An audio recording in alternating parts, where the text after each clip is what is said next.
Ole tuna hian Redmi Y1 Power IC kan change to ani ear speaker hi akal lupa hilai mi hi mo speaker pa ngai ro chu kalani hei hi X achia kharap he ha kharap kharap he Power IC change karong ka ha ka han change to ni hi vai hậu hiền các post để ngoài làm mấy phone để chung chung nga hay liu rồi tỷ lệ nga hai trang in rõ ta cả đông tam thể ấy mà trong cả thiểm xí rồi va cần trong này miếu hay là đi cả tỷ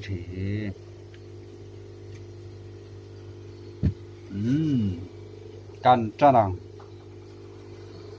anh qua mình nghe mi zo ram phone siam hian nam tang te ai kan lo thiam lo pi kang ni ka ti thin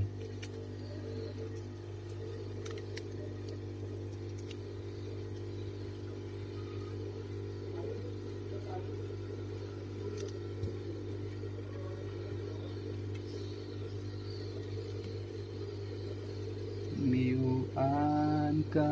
ngai chui chuen chen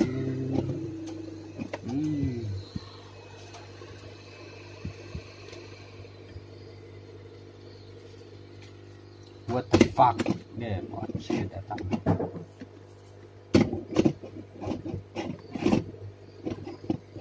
cầm luôn đi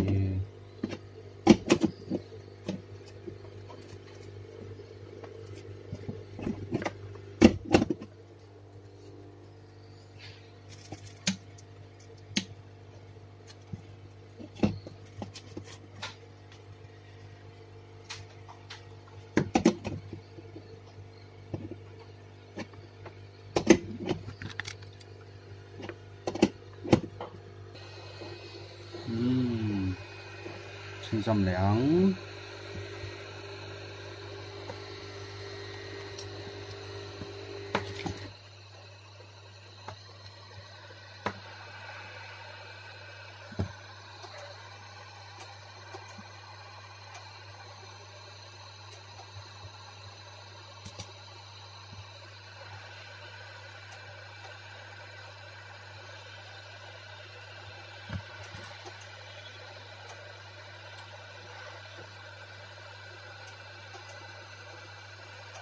Redmi chứ xìa mà lâu nữa mấy em anh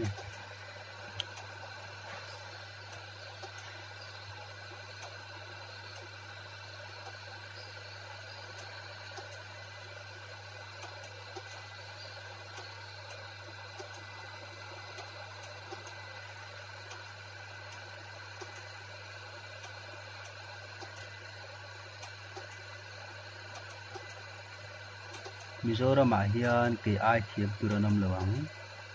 IC khot na chuan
Nightcap,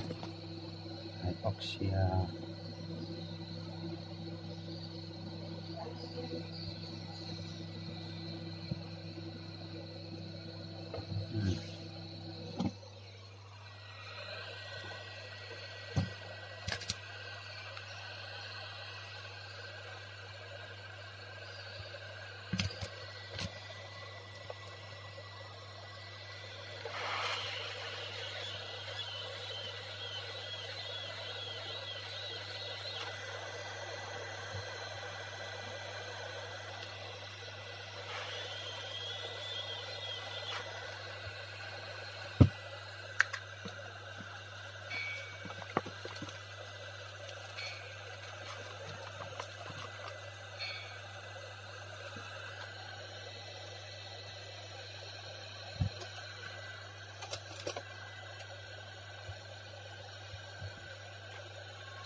Vạn râm can thêm hồn chuan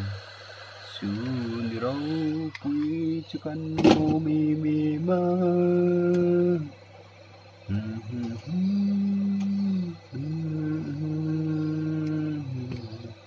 nghe tu chu phan gần ra một thế đó lại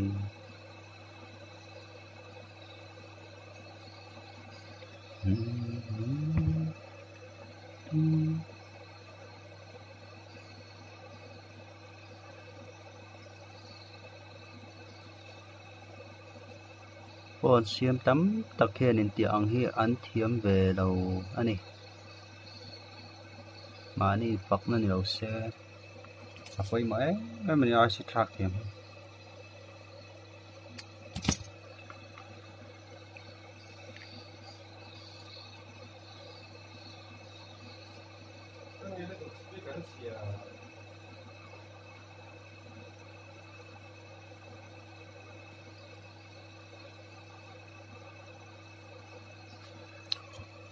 cái mi ake cái tỷ phải na ta nó cầm thế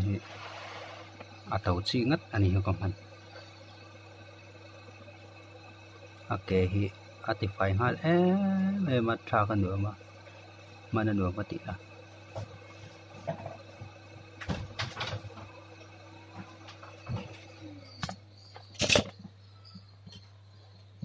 chun rau pui cho căn lô mê mê ma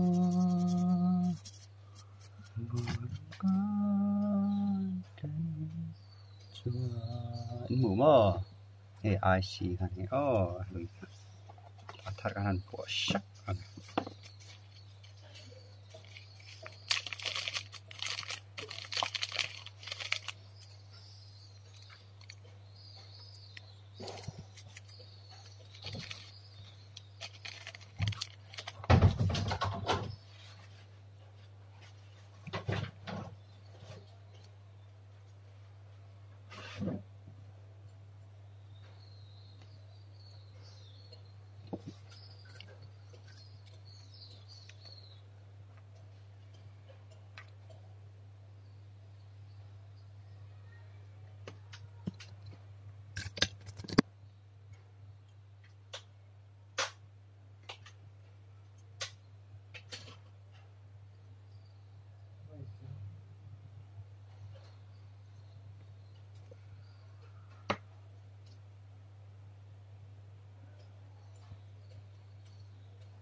hello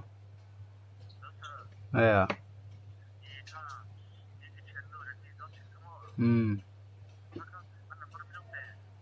rồi kalau bukan kia kalau pengen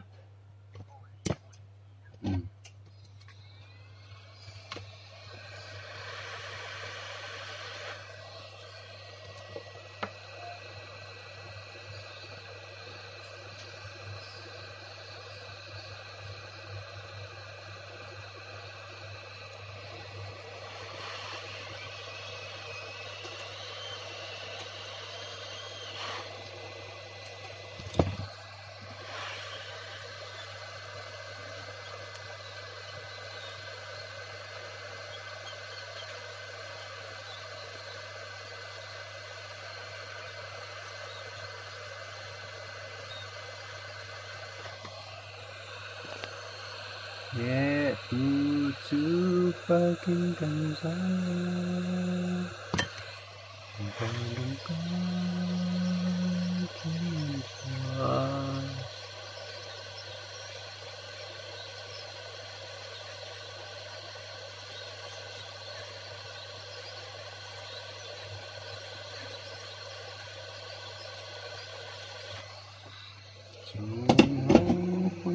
chỉ cần lô mê mê mà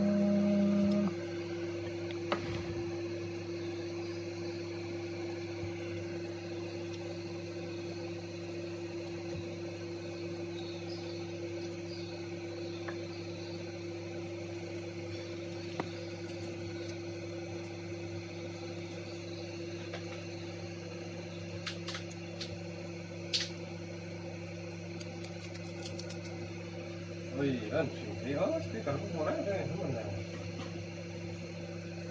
nghe đâu vừa luôn à.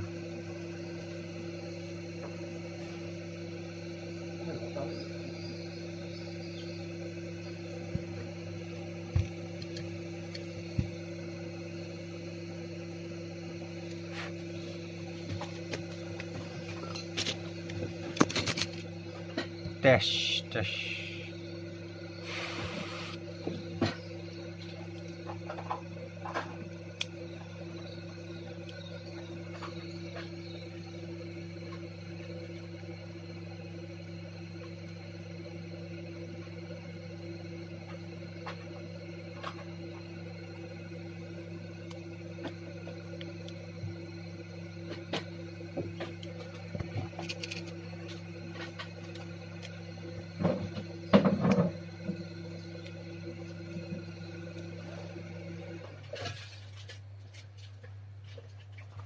Quay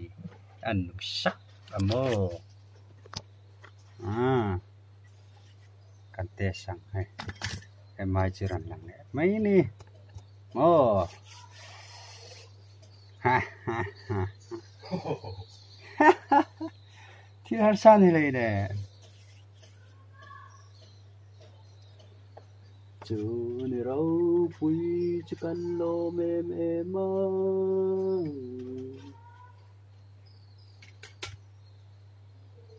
van ram can khen hun chuan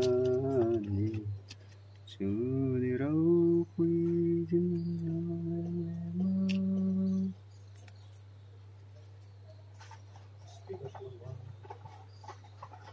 is tiếng này của ai xí thạc máy máy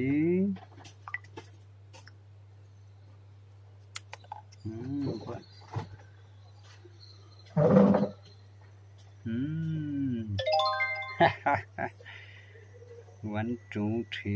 cần tay là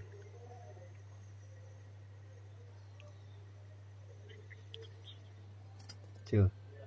ít mù mơ